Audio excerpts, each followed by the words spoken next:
안녕하세요. 디자인 클립입니다. 이번 현장의 가족 구성원은 부부와 자녀 2명인데요. 고객님께서 가장 강조하신 니즈는 아이들 방 2곳을 각자 생활 패턴에 맞춘 맞춤형 제작 가구를 구성하는 것이었습니다. 그리고 안방에는 가벽 파티션을 세워 침실과 드레스룸을 분리하는 것이었습니다.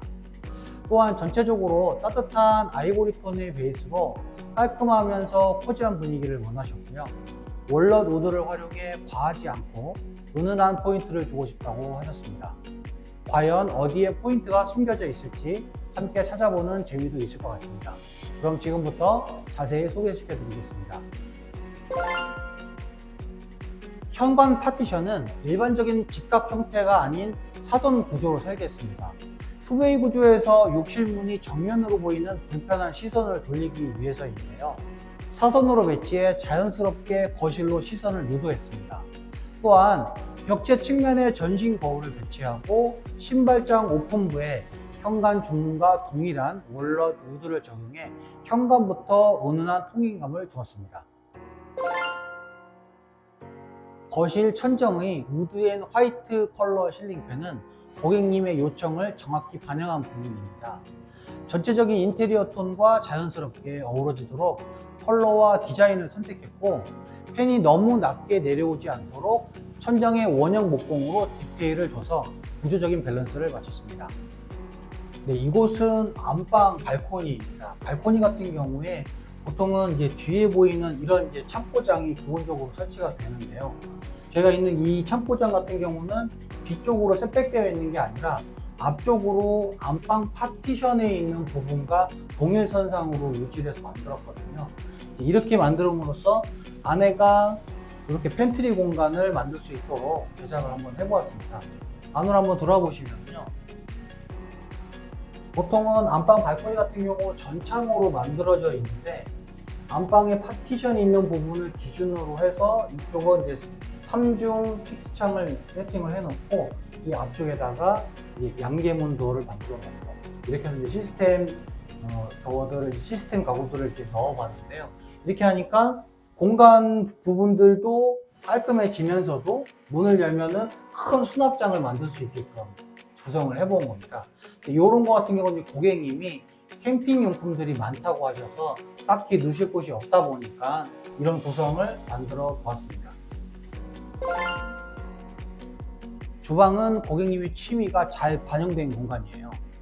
고객님께서 수집 중인 스타벅스 시티컵을 진열할 수 있도록 오픈 키크장의 선반을 컵 사이즈에 정확히 맞춰 맞춤 제작했습니다. 그리고 주방 곳곳에도 월넛 우드 포인트를 넣어 고객님이 원하시는 따뜻한 아이보리 베이스와 자연스럽게 어우러지도록 했습니다. 항상 저희가 많이 하는 것 같은 경우는 30평 형태 투베이 구조라고 말씀드렸던 거 기억하시죠?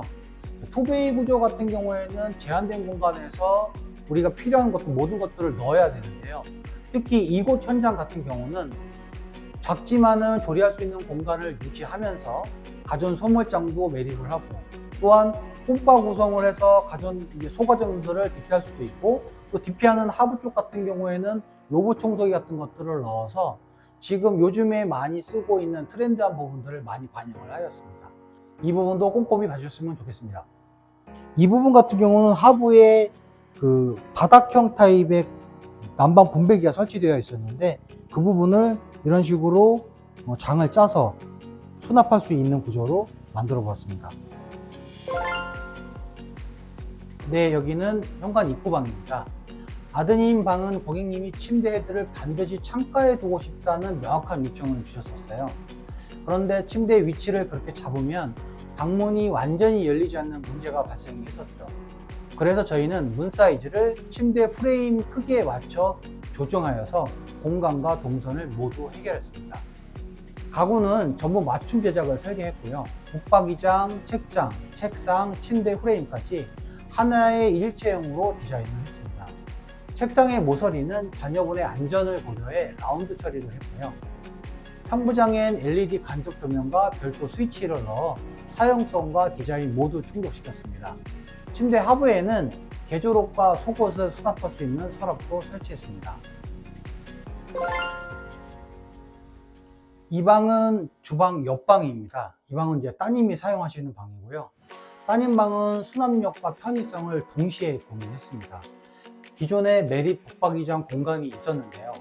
일반적인 붙박이장으로는 공간 활용이 어렵기 때문에 코너장으로 제작해 구석까지 알차게 쓸 수 있도록 했습니다. 특히 양계형이 아닌 폴딩형 도어를 선택해서 좁은 공간에서도 도어를 활짝 열어 코너 부분을 사용할 수 있도록 편리성을 높였습니다.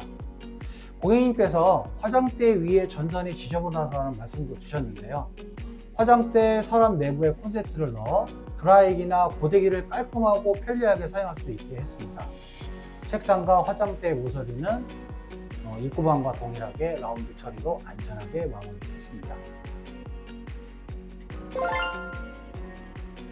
마지막으로 안방을 소개해 드리겠습니다. 고객님은 안방에 들어서자마자 침대가 보이고 드레스룸은 별도의 독립된 공간을 구성하기를 원하셨습니다. 하지만 안방 자체가 아주 넓은 공간은 아니었기 때문에 공간을 나누면서도 답답하지 않게 효율적이면서도 여유로운 동선을 만드는 게 중요했습니다. 그래서 먼저 침대가 들어가는 공간과 드레스룸의 통로를 정확히 나누기 위해 가벽 파티션 위치를 치밀하게 설계했는데요. 이때 고려한 요소가 매우 많습니다. 우선 붙박이장의 깊이를 기본으로 잡고 드레스룸 통로의 폭을 750에서 850mm 정도까지 확보한 후에 여기 파티션의 두께를 80mm로 해서 침대 크기까지 모두 고려해서 위치를 결정하게 됩니다. 특히 가벽 파티션의 두께나 배치를 조금만 잘못 잡아도 붙박이장이 사용이 불편하거나 침대 주변의 공간이 협소해질 수 있어서 가장 심혈을 기울인 설계였습니다. 드레스룸 쪽은 기존 창호의 사이즈가 컸기 때문에 붙박이장 배치 시 간접이 생겼어요. 그래서 저희는 창호의 사이즈를 줄이는 과정을 통해 붙박이장을 최대한 깔끔하게 배치했고, 이 과정에서 단열과 목공 마감을 함께 진행하여 깔끔한 외관은 물론 단열 성능까지 높였습니다. 가벽 파티션으로 드레스룸이 분리된 덕분에 고객님께서는 침실이 더욱 아늑해졌다고 하셨고요. 아침 출근 준비 시에 옷을 고르거나 정리할 때도 훨씬 편리해졌다는 만족스러운 피드백을 주셨습니다. 작은 공간이라도 정확한 설계로 접근하면 생활의 만족도가 크게 달라질 수 있습니다. 이 공간이 바로 그 좋은 사례라고 생각합니다. 디자인 끌림은 고객님의 삶과 공간을 고민하며 더 나은 집을 만들고 있습니다. 앞으로도 공간을 설계하는 전문가로서 고객님의 생활을 진심으로 생각하는 디자인 끌림이 되겠습니다. 감사합니다.